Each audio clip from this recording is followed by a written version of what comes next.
کو ہم گنہگاروں سے راضی فرما، امام کے قلب اطہر کو ہم گنہگاروں سے راضی فرما، امام کی زبان مقدس کو ہم گنہگاروں کے لیے دعا گو قرار فرما، امام کے ظہور میں تعجیل فرما، امام کا دیدار نصیب فرما۔ تمام دعاؤں کو قبولیت تک پہنچانے کے لیے سہارا درود کا لیتے ہیں بآواز بلند صلوات۔ اللہم صلی علی محمد وعلی۔ اجازت ہے جی مختصر لمحات میں نوکری کا آغاز کیا جائے۔ آپ احباب کی اجازت کے ساتھ ریت امام زمن میرے سامنے تشریف فرما ہے۔ امام زمن کی پاکیزہ ریت سے خطاب کرنے کے لیے انتہائی مختصر لمحات میں اس دہلیز عصمت پہ سجدہ کرنا چاہتا ہوں جس دہلیز پہ پہلے رکنے والے کو محمد کہتے ہیں۔ اس بی بی کا تذکرہ کرنا چاہتا ہوں جس کے لیے رسول خود اٹھ کے کھڑے ہو جاتے تھے اور خدا رسول کے کھڑے ہونے کی قسمیں کھاتا تھا۔ اس بی بی کا تذکرہ کرنا چاہتا ہوں جس بی بی کے بارے میں علماء کرام سے پوچھا گیا۔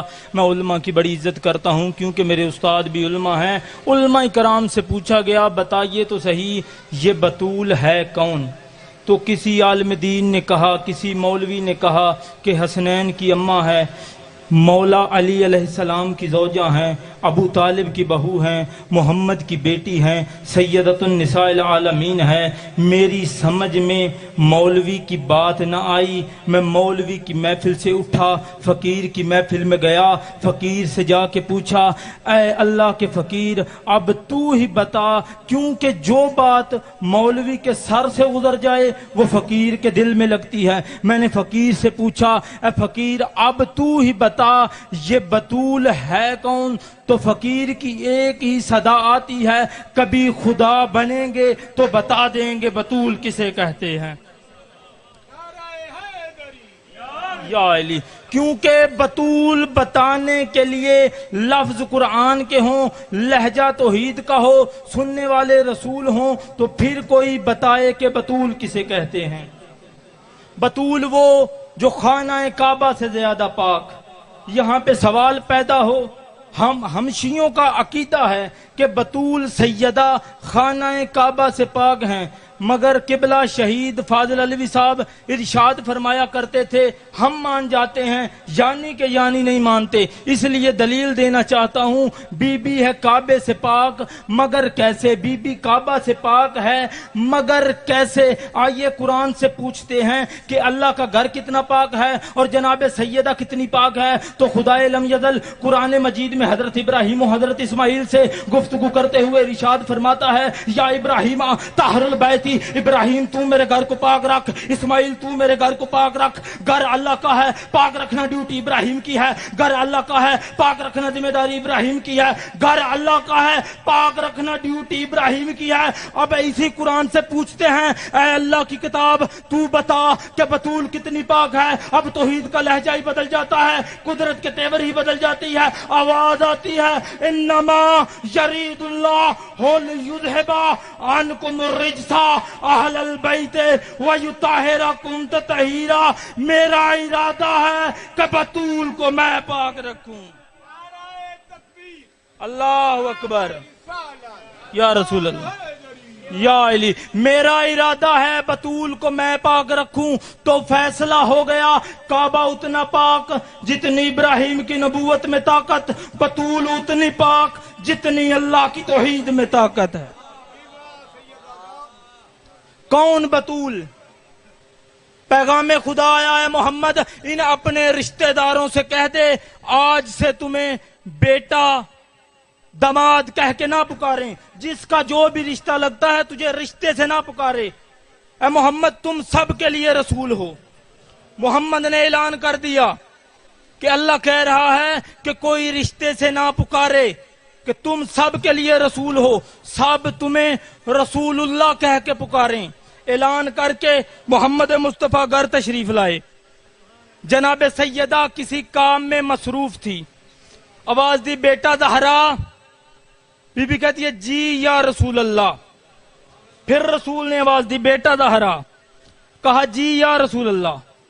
پھر تیسری مرتبہ رسول نے آواز دی، سیدہ فرماتی ہیں جی یا رسول اللہ۔ رسول بیٹی کی پیشانی چوم کے کہتے ہیں بیٹا زمانہ مجھے یا رسول اللہ کہے مگر تو مجھے بابا کہا کر، تو مجھے بابا کہا کر۔ کہا بابا کیوں؟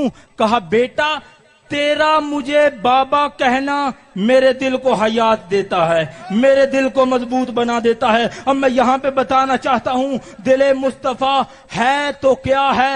وہ قرآن جو خدا پہاڑوں پہ نازل کرتا تو وہ خشیت الہی سے ریزہ ریزہ ہو جاتے۔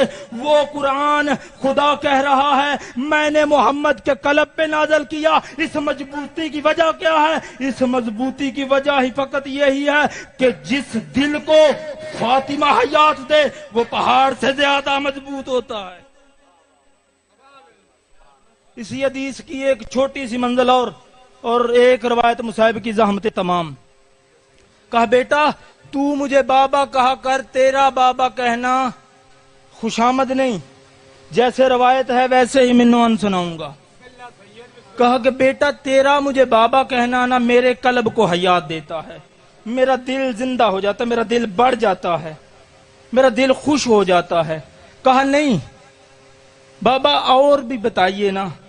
رسول فرماتے ہیں قیامت تک جو سادات ہیں، قیامت تک عظمت سادات بتانے لگا ہوں، جو بھی قیامت تک زہرا تیری اولاد میں آئے نا وہ مجھے بابا کہہ کے پکارے۔ اللہ اکبر، وہ مجھے بابا کہہ کے پکارے، ان کا بھی مجھے بابا کہنا میرے دل کو حیات دیتا ہے۔ مگر کیا آج کے دور میں آج کے دور کے سید کی یہ خصلت ہے کہ وہ یا رسول اللہ کو بابا کہہ سکے؟ خدا را جیسے بھی یہ پیغام پہنچے، یہی محمد کی بیٹی قیامت والے دن ہاتھوں پہ علی اصغر رکھ کے کہے گی میرے اصغر کا کیا قصور ہے۔ 3 اصول پائے جاتے تھے عربوں میں، جن 3 اصولوں کے یہ عرب بڑے پکے تھے۔ ان کا پہلا اصول یہ تھا کہ اگر کوئی دوران جنگ اپنا شیر خار بچہ اٹھا کے میدان میں لے آتا، یہ اپنی تلوار نیام میں رکھ لیتے۔ ان کا دوسرا اصول تھا کہ اگر کوئی جنگ کے درمیان مستور برقع پہن کے آ جائے، یہ اپنی تلوار نیام میں رکھ لیتے تھے۔ ان کا تیسرا اصول یہ تھا اگر کوئی جنگ کے دوران مہندی والا ہاتھ بلند ہوتا، یہ جنگ ختم کر کے گھروں کو واپس چلے جاتے تھے۔ عزاداروں ان عربوں نے کربلا کے میدان میں اپنے تینوں اصول توڑ دیے۔ انہوں نے حسین کا اصغر مارا، انہوں نے حسین کی سکینہ کو تماچے مارے، انہوں نے قاسم کی مہندی جلا دی، انہوں نے اکبر کے سہرے لوٹ لیے۔ بس عزاداروں آخری فکرہ زحمت تمام، حسین اصغر کو ہاتھوں پہ لے کے میدان میں آئے۔ کہا اصغر، انہوں نے کہا ہے حسین پانی تو نے خود پینا ہے، بہانہ بچے کا کرتا ہے اصغر۔ عیسیٰ اپنی ماں کی گواہی کے لیے بولا تھا، آج تو اس میدان میں اپنے باپ کی گواہی کے لیے بول۔ عزاداران مظلوم کربلا، امام مظلوم کربلا نے اپنے ننھے علی اصغر کی ولایت کا اعلان کرنے کے لیے علی اصغر کو اپنے ہاتھوں پہ بلند کیا۔ یا ایک کمینے نے تیر چھوڑا، تیر کا چھوٹنا تھا، یا حسین کے ننھے پھول کے گلے میں لگ کے حسین کے بازو میں لگا۔ بی بی کی آواز آئی، اصغر میں تجھے اپنا دودھ نہیں معاف کروں گی اگر حسین کے بازو میں لگ گیا۔ عزادارو تیر حسین کے بازو میں لگ گیا۔ اصغر کی آواز آتی ہے، اماں مجھے معاف کرنا، میرا گلا چھوٹا تھا، ظالم کا تیر وزنی تھا۔ یا اصغر خاموش نہ ہوئے، حسین کی آواز آئی، انا للہ و انا الیہ راجعون۔ او میرا اصغر مارا